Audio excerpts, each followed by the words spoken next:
Shalom, Sikamaya Digital Ministry mempersembahkan Sapaan Pagi Gereja Toraja Mamasa, Jemaat Tamalandrea.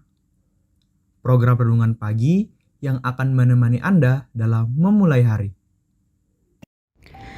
Selamat pagi, salam sejahtera di dalam Tuhan. Mari dengan sukacita kita siapkan diri menyambut kebenaran firman Tuhan melalui kesaksian firman-Nya, yakni pada bagian Mazmur pasal 32 ayat 8-9 berkata demikian pagi ini untuk kita semua.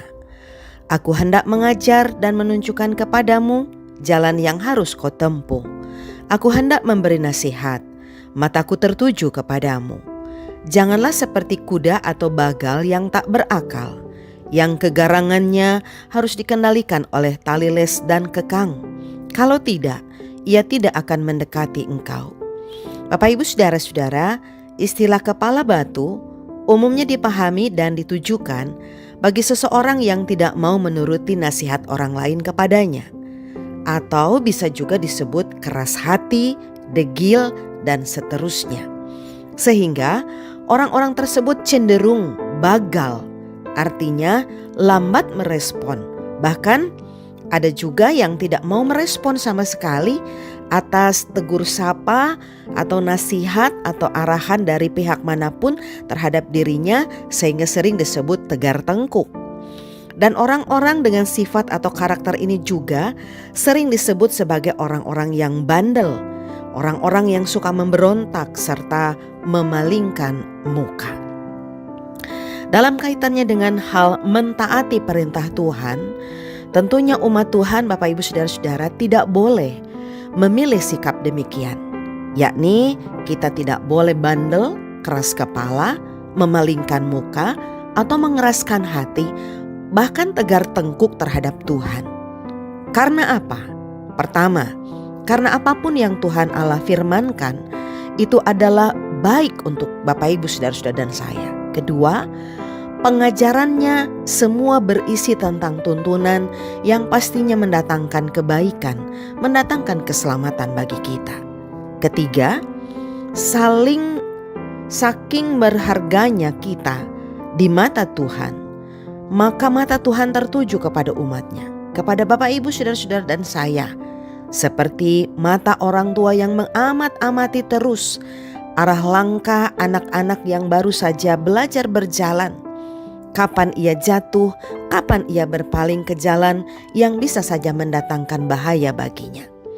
Dan sesungguhnya Bapak Ibu Saudara-saudara, Tuhan Allah tidak senang memperlakukan umat manusia seperti hewan yang jika tidak menuruti maka dikendalikan oleh tali dan kekang. Namun faktanya itu memang demikian. Manusia sebagai umat Tuhan selalu mau bebas. Bahkan bebas tanpa kendali, bebas tanpa batas. Hal ini dapat dilihat juga dari sejarah kehidupan bangsa Israel kalau kita membaca kitab Kejadian pasal 7. Bagaimana Israel mengeraskan hatinya yang justru berdampak bukan pada diri sendiri, tetapi juga pada kehidupan sebuah bangsa di kemudian hari. Termasuk bagaimana beberapa kali mereka berpaling dari Allah pada penyembahan dewa-dewi asing sehingga Allah pun murka. Nah Bapak Ibu Saudara-saudara, dari bagian firman Tuhan ini ada beberapa hal yang tentunya sangat berharga untuk kita ingat, kita pahami dan renungkan. Yaitu pertama, sifat bandel, kepala batu, keras hati, degil, memang itu adalah sifat manusiawi, bisa dimiliki oleh siapapun. Namun jika kita sudah tahu bahwa sifat tersebut tidak hanya merugikan diri sendiri tetapi juga merugikan orang lain, maka jangan dipelihara. Karena itu juga adalah sebuah penghalang bagi Bapak Ibu Saudara-saudara dan saya dalam upaya kita meraih kasih Allah.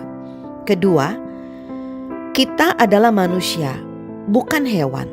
Tetapi kalau kita mau jujur, justru kita manusia masih memelihara sifat-sifat hewan tersebut. Sebagai contoh, kita meniru sifat kuda. Kita kadang cepat sekali marah, beringas, mengamuk, menendang jika ada hal-hal yang tidak disukai atau menghalangi jalan hidup kita. Kedua, kita juga seperti bagal.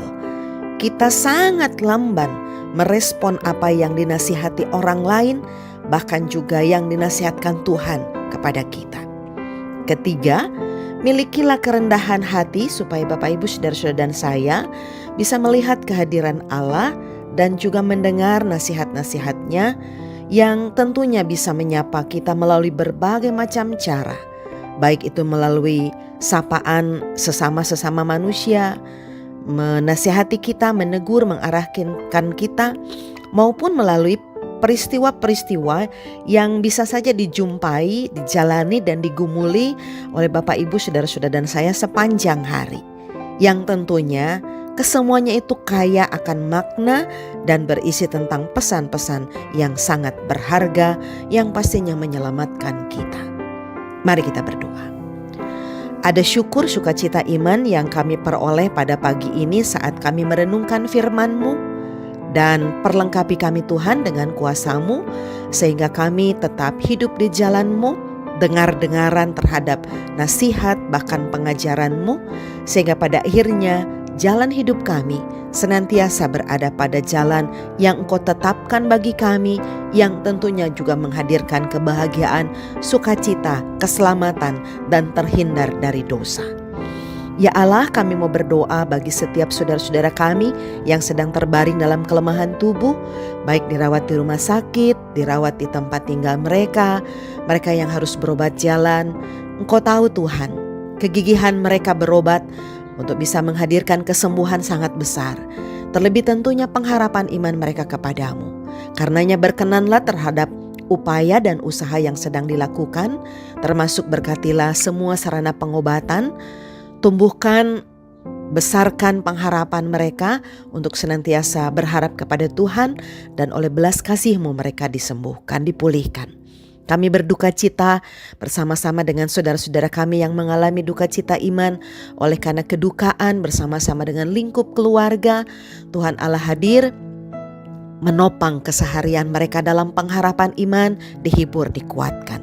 Para orang tua kami yang sudah lanjut usia, Tuhan Allah berkati, berikan kesehatan, kekuatan, bahkan sukacita, termasuk Tuhan Allah mengajar kami untuk lebih mengasihi mereka, memperhatikan mereka di masa-masa tua mereka. Ada sukacita ketika kami mengingat bahwa nafas kehidupan adalah anugerah dari Tuhan. Bahkan pastinya hari ini ada saudara-saudara kami yang tengah berulang tahun, Tuhan Allah genapkan 1 tahun kembali dalam perjalanan usia mereka.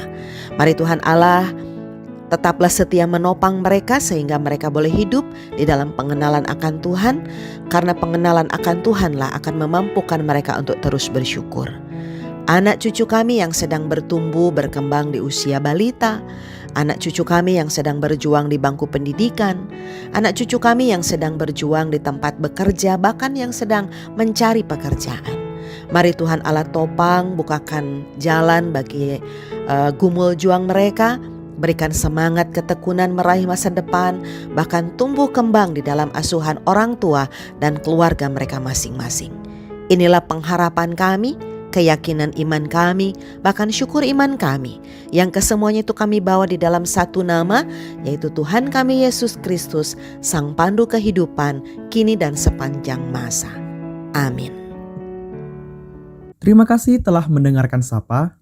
Mari membagi berkat dengan membagikan Sapa ini kepada saudara-saudara yang lain.